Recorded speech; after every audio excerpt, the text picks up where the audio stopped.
Halo teman-teman, kembali lagi di channel Alur Film. Kali ini kita akan melihat alur film yang berjudul Happy Death Day to You. Film ini dirilis pada tahun 2019 dan film ini disutradarai dan ditulis oleh Christopher Landon. Film ini bergenre komedi, horor, misteri, sci-fi, dan thriller. Film yang berdurasi 100 menit ini menceritakan kejadian tentang Trey Geltman yang secara tidak terduga kembali terjebak dalam lingkaran waktu yang berulang. Dan kali ini, ia bertekad untuk membongkar alasan mengapa ia pernah mengalami fenomena yang serupa. Dibintangi oleh Jessica Rhodes sebagai Trey Geltman, Israel Broussard sebagai Carter, dan Pifu sebagai Ryan. Film ini adalah seri kedua dari film Happy Death Day.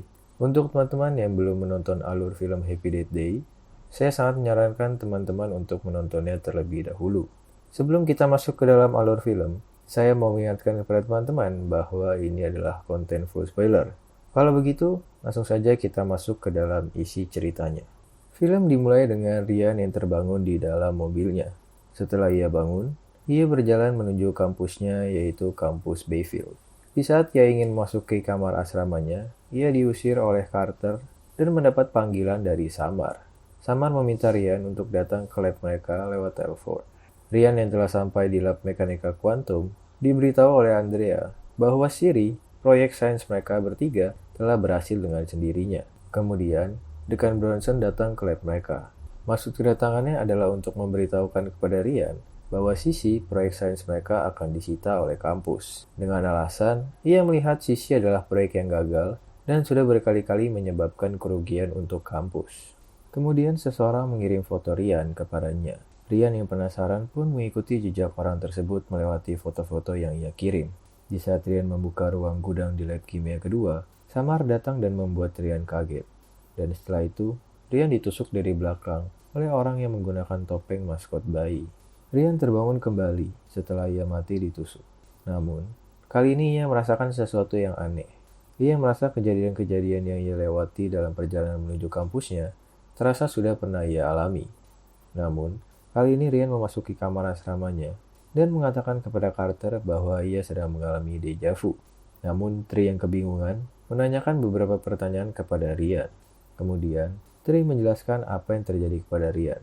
Trey menjelaskan kejadian yang ia alami, di mana ia terjebak dalam lingkaran waktu, mati 11 kali untuk mencari tahu pembunuhnya, dan akhirnya berhasil membunuh pembunuhnya, yang dimana ia adalah Lori, teman sekamar Trey. Dan akhirnya Trey terbebas dari lingkaran waktunya. Ryan yang tidak mempercayai Trey mengira bahwa ia sedang bermimpi, namun Carter memukulnya dan menyadarkannya.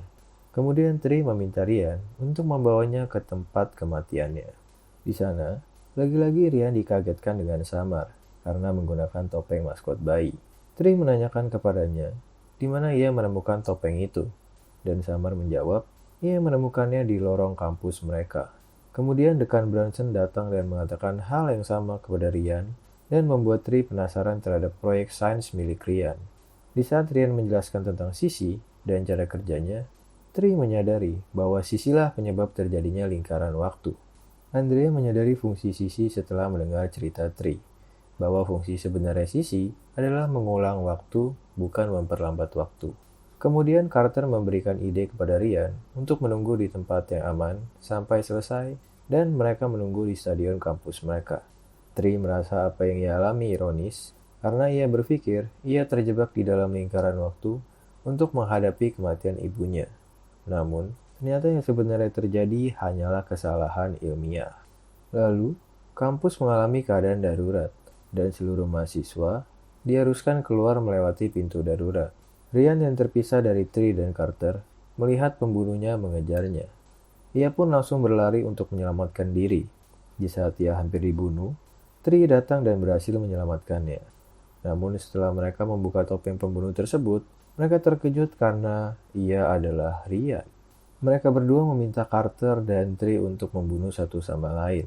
Namun, Ryan segera bergegas menyalahkan Sisi, tetapi Dekan Bronson datang bersama dua penjaga keamanan dan mencoba mematikan Sisi.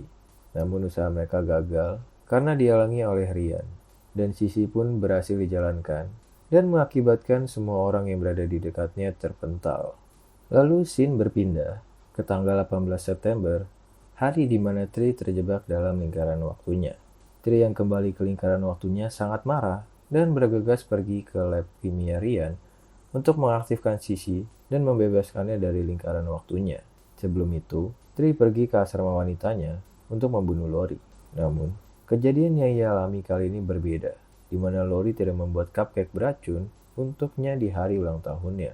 Tri menjelaskan kepada Rian awal mula semua ini terjadi, dan Rian menjelaskan apa yang sedang Tri alami saat ini, bahwa ia sedang berada di dimensi paralel. Tri pun terkejut karena di sana Daniel datang dan mencium Carter. Lalu Tri yang kebingungan pergi menemui ayahnya untuk melakukan tradisi ulang tahunnya dan meminta Rian untuk bertemu di lab pukul 3 sore untuk menyelesaikan masalah mereka. Di saat Tri menemui ayahnya, ia terkejut karena ibunya ternyata masih hidup. Ia pun langsung berlari dan memeluk ibunya. Di saat Sisi hampir berhasil, Tri datang dan meminta Rian untuk mematikannya karena ia berubah pikiran.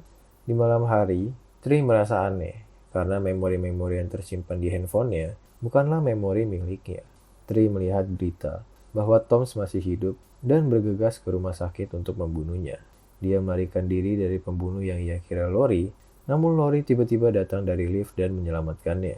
Listrik di rumah sakit itu mati, dan mereka berjalan menuju salah satu lantai yang sedang direnovasi. Di saat mereka mencoba mencari jalan keluar, ternyata Lori terbunuh, dan Tri segera melarikan diri. Namun tanpa ia sadari, ia berhasil sampai ke atap rumah sakit dan terjatuh dari sana.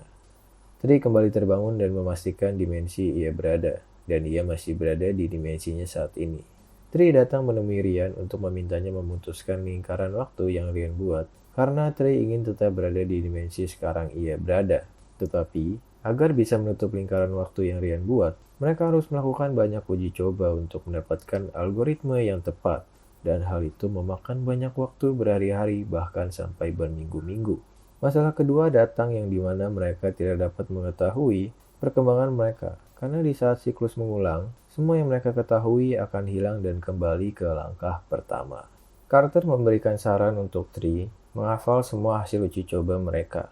Namun Tri menolaknya karena ia harus mati berulang kembali sampai mereka mendapatkan algoritma yang tepat. Namun Tri akhirnya menerima saran Carter karena mereka merasa tidak ada cara yang lebih baik dari itu. Pekerjaan mereka pun dimulai. Tri mulai menghafal algoritma-algoritma mereka yang gagal dan membunuh dirinya dengan berbagai macam cara, dari menyetrum dirinya di dalam bathtub, meminum cairan pembersih kamar mandi, terjun payung tanpa parasut, dan masih banyak lagi. Setelah mati berkali-kali, Tri kembali melemah saat ia terbangun dan pingsan. Tri kembali terbangun di rumah sakit. Namun kali ini, Dr. Butler tidak mengetahui bahwa Tri berada di kelasnya dan terkejut karena Tri mengetahui seharusnya ia telah mati namun masih hidup sampai sekarang. Tri pergi mengambil pistol dari seorang polisi di sana, namun ia terlambat karena Lori telah mati. Ia menanyakan kepada Toms siapa yang membebaskannya. Di saat itu juga, pembunuh yang asli hampir menusuk Tri, namun Tri menembak tabung gas yang ada di sana dan mati kembali. Kali ini Tri menjelaskan semua algoritma yang telah mereka coba, dan hanya tersisa satu algoritma yang belum mereka coba. Mereka pun langsung bersiap menjalankan Sisi. Rian memastikan keputusan Tri, dan keputusan terakhirnya adalah tinggal di dimensi itu. Tetapi mereka gagal menjalankan Sisi, dikarenakan virus yang ada di komputer Rian. Rian pun harus memasukkan ulang semua kode secara manual, yang membutuhkan waktu 6-7 jam. Tri menjelaskan kepada Carter bahwa mereka adalah pasangan di dimensi lain. Tri bangun di ranjang Carter setiap pagi berulang-ulang sampai ia jatuh cinta kepada Carter. Tetapi ibu Tri hidup di dimensi ini, sehingga Tri membulatkan keputusannya untuk tinggal di dimensi ini. Carter mengatakan, Tri hanya akan menjalani hidup orang lain yang bukan miliknya. Ia mengatakan kepada Tri bahwa Tri dapat kembali ke dimensi awalnya setelah berpamitan dengan ibunya di dimensi ini.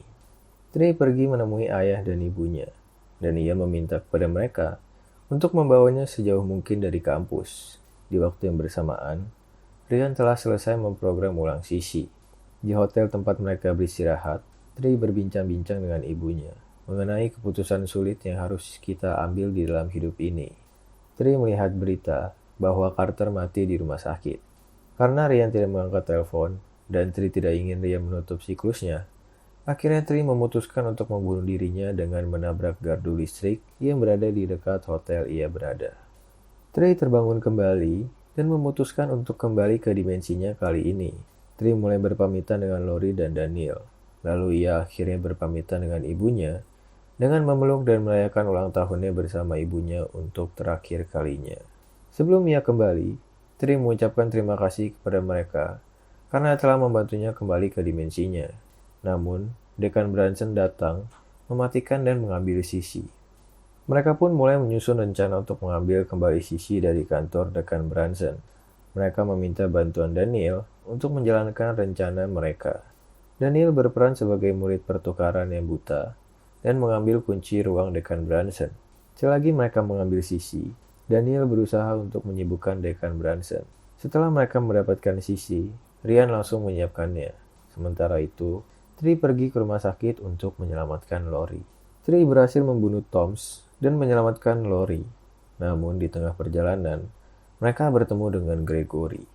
Di saat yang bersamaan, Dekan Branson mengetahui kebohongan Daniel dan bergegas pergi ke ruang lab kimia di mana Sisi berada. Samar dan Andrea berusaha menahan pintu dengan sekuat tenaga. Secara tiba-tiba, istri Gregory datang dan menembak Lori. Kemudian tak lama setelah itu, Gregory menembak istrinya. Di saat ia ingin menembak Tri, Carter mengecohnya dan membuat Tri berhasil melarikan diri darinya.